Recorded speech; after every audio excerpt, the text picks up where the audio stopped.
What's up, everybody? Jason here with Jay's Top 5.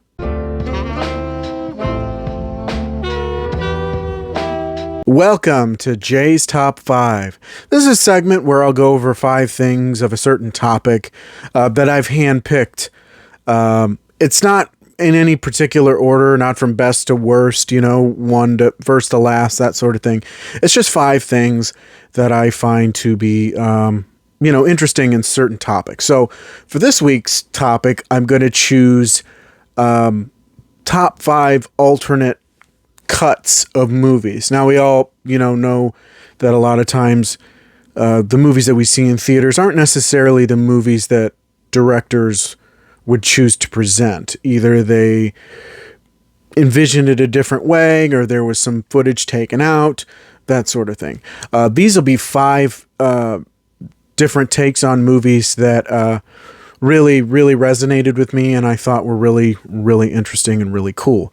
So if you haven't seen any of these movies, check them out. I would definitely check these alternate versions out, especially on a couple of these if you found the theatrical versions to be a bit disappointing. So I'm going to go into that list now. Let's get started.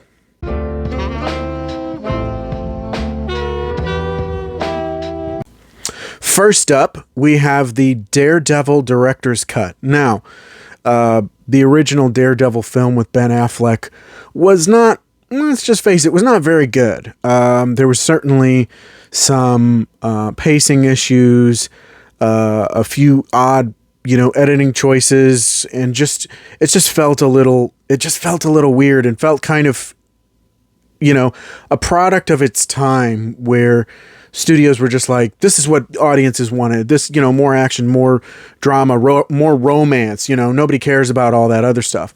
But the Daredevil Director's Cut is interesting because it utilizes, different subplots, different takes, different footage to make it a much more, well-rounded and much better film. If you haven't seen the Daredevil Director's Cut, I would check it out. Definitely. It's worth a watch.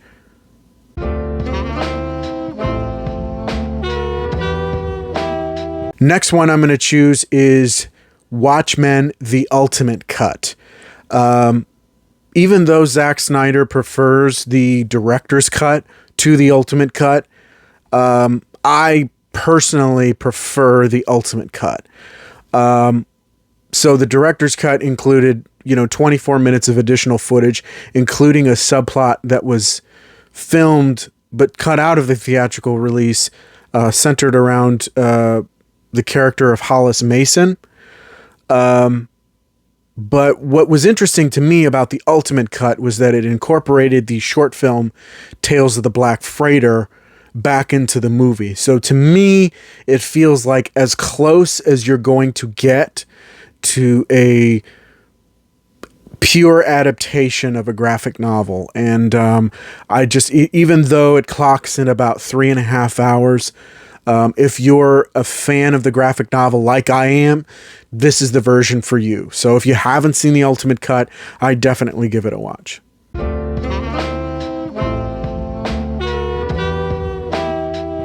The next one I'm going to choose is Live Free or Die Hard, unrated cut. Now, the 20th Century Fox, in order to cash in on the 4th of July weekend, when making this movie, decided to make certain changes to give it a PG-13 rating so that a much broader audience could go to the theater and see this movie. Now, that doesn't necessarily make Live Free or Die Hard a bad movie. It's actually fairly good in the theatrical cut. It just doesn't feel like the same, John McClane doesn't feel like the same character. It doesn't feel like the same type of movie. It mutes a little, it kind of tames a little bit of the violence. It mutes a bit of the language, literally including, his signature line with a gunshot. But when it came out on home video, they released the unrated cut, which is actually more like an R-rated cut of Live Free or Die Hard. It includes the harder language, including the complete, John McClane catchphrase. It amps up the violence just a little bit, and it definitely feels like it fits more in the franchise than the PG-13 version did. So if you were disappointed with the PG-13 version, I would definitely check the unrated version of Live Free or Die Hard out.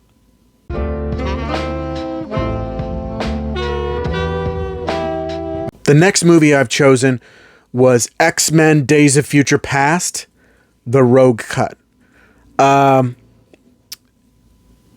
Days of Future Past, I think, is one of the best X-Men movies in the franchise. And it was just interesting to see this alternate cut of the movie.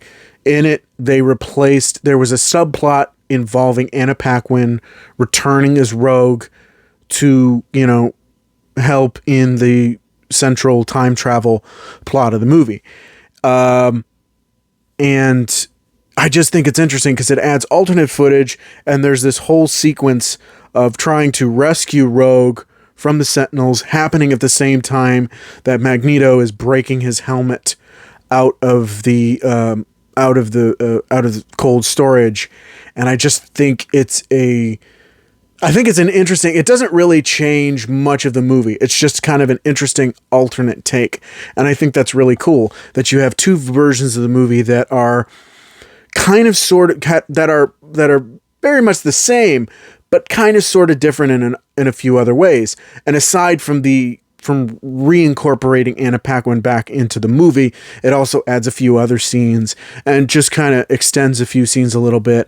And I think it's just a nice alternate cut that if you haven't seen it yet, I definitely would check that out.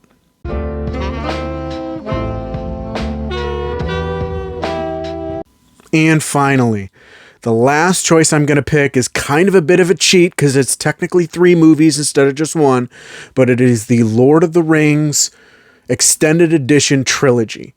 Now, any Lord of the Rings fan will tell you these are like the definitive versions of the Lord of the Rings. It just adds so much to the lore, adds so much more to the drama, so much more to the stakes. It does bring the movies out to from 3 hours to about 3.5 hours. And of course, with Return of the King being already at 3.5 hours, it brings it out to 4 hours. But it just definitely gives you more of things you might have missed or were looking for that were from the novels, specifically a final scene with Saruman. That's very much a nod to the books. It enriches the experience, it enriches the lore, and if you find it on Blu-ray or DVD, the fact that they actually split it up into 2 discs actually makes it easier to watch than the theatrical versions, if I'm being honest. It's sort of some similar things about the extended editions of The Hobbit make that sort of redeemable, but not really, and I might get into that in a future list. So, if you haven't seen the extended editions of The Lord of the Rings by now, you definitely ought to check them out, especially if you're a fan of the movies. And that was my list for Jay's top 5 alternate director's cuts of movies.